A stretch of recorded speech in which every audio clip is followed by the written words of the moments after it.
Hello you guys, welcome back to the 1 in a Million channel. I am so happy to have you guys here because it has been 2 weeks since I uploaded and I have really been thinking about a lot of things and I have experienced a lot of things and I have had a lot of client conversations and I want to be sharing some pieces with you that have recently just occurred to me that I'm like, oh my gosh, I think that my audience would really enjoy this. So for those of you who have been asking, how do I become more interesting? And how do I have an interesting story to share? How do I become more charismatic? Those of you, I want you to pay close attention to this video because everything that I say is going to answer some of these questions that you have. The reason I wanted to talk about this was because all of my clients recently have been asking this question and I'm like, whoa, where is this coming from? And it's so funny because it brought me back to that time in my life where little Eunice, fresh out of college, didn't have a lot of friends, and I was reading a lot of books about self-development, and I was trying to find ways to learn to become more confident and assertive and be more charismatic, become more interesting in conversations. So of course, my clients are asking these questions. Of course they're asking it in the same way that I was asking myself. And I had not realized this until recently. I'm like, why are my clients asking all these questions? And then it just occurred to me that of course, because I was on the same journey as well. And as a matter of fact, I had completely forgotten that I was on this journey.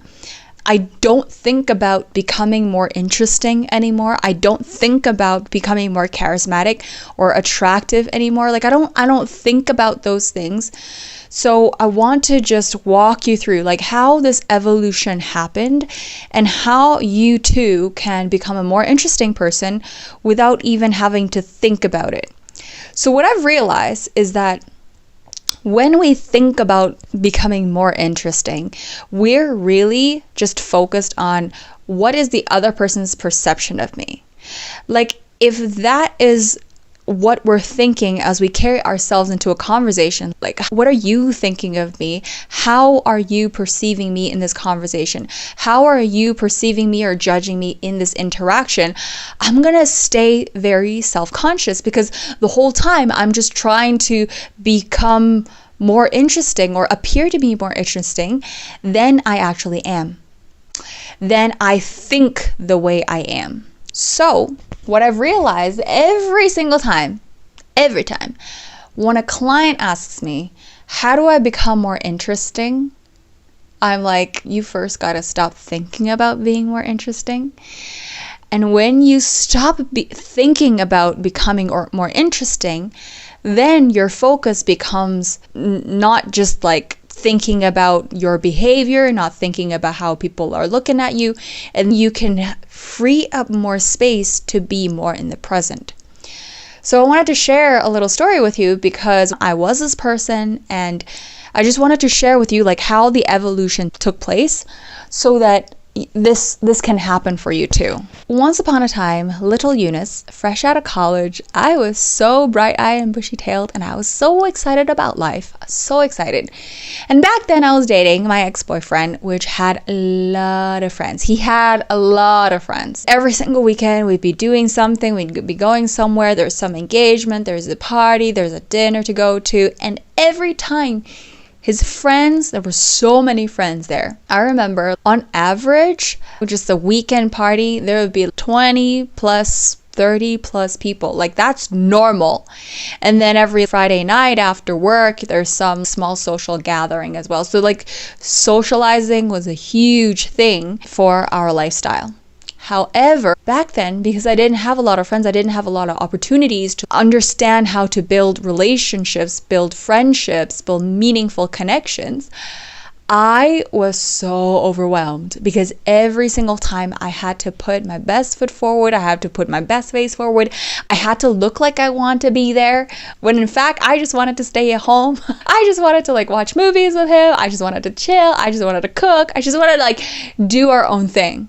But because of his lifestyle, I was invited to a lot of these things, I had to show up to a lot of these things, and I didn't know how to be interesting. I didn't know how to like engage with people. I didn't know how to hold up an interesting conversation. So every single time people ask me, Eunice, how are you doing? It's so nice to see you. Oh, how was school? How was work? What did you study? What do you love about it? I'm like, oh my gosh, I'm so overwhelmed. I don't know why people want to know so much about me. I don't know why they're asking this. And I think deep down, like truly deep down, when people ask me and initiate these conversations, at the core, I just felt so unworthy.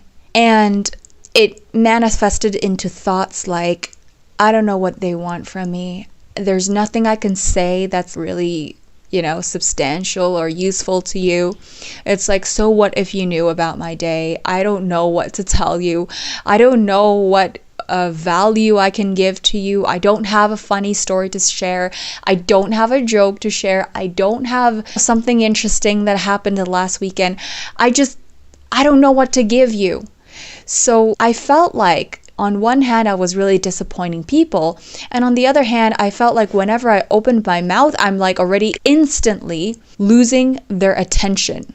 And so it was really frustrating for me for a very long time because I didn't know how I could build relationships with these people that were constantly in my life. It's not like I could run away. So I needed to learn.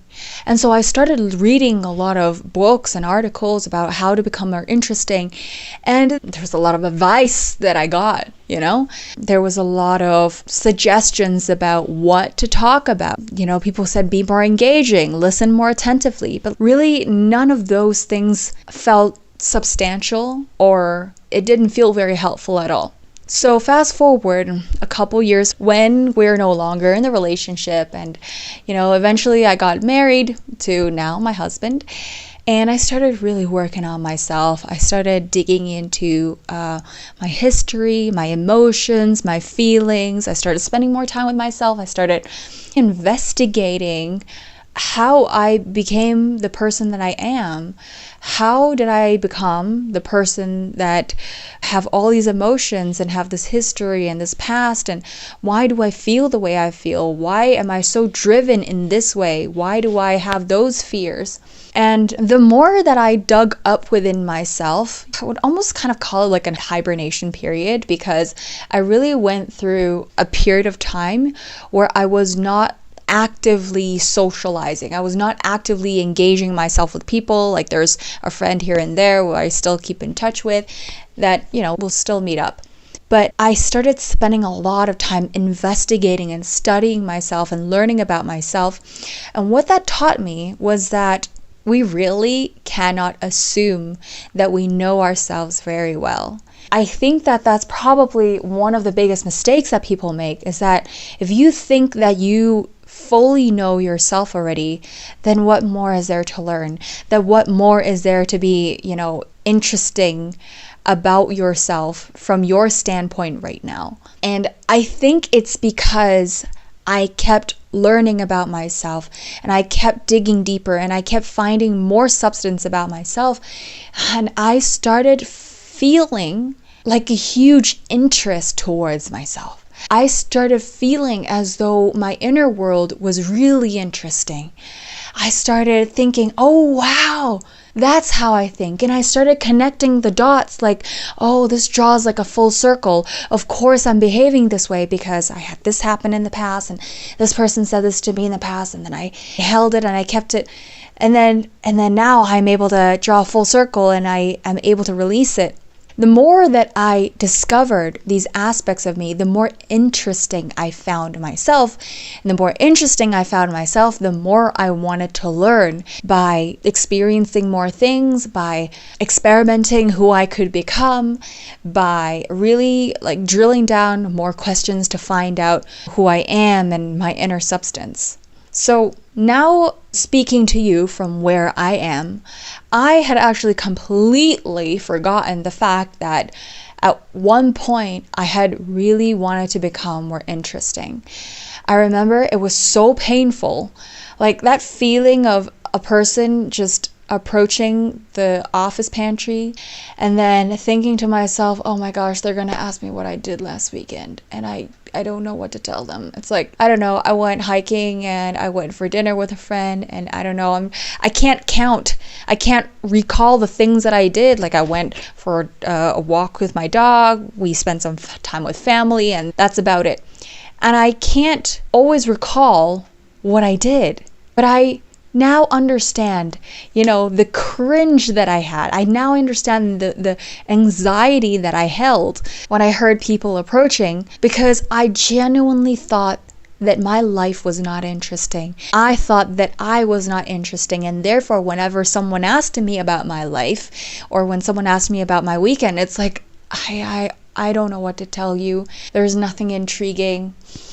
My weekend was bland. I don't know what to tell you. And now I can easily say a lot of my friends, when I start getting to know them and I start to spend more time in my life, they're like, oh wow, your life is so interesting. You made so many changes in the last couple of years. And I'm like, I know, I'm so fascinated. I love what I do. I love my inner world. I love sharing that with people. I love, making new connections, because it helps me find out more about me, and it helps me, get to know more about humanity. It helps me to get to know you as well. So all that to say, the thing that's going to get you to become a more interesting person is the fact that you've got to be interested in yourself first. And if you think that, oh yeah, I'm already quite interested in myself, like I think I'm interesting, but I just want other people to be interested in me, then there are still layers to dig deep.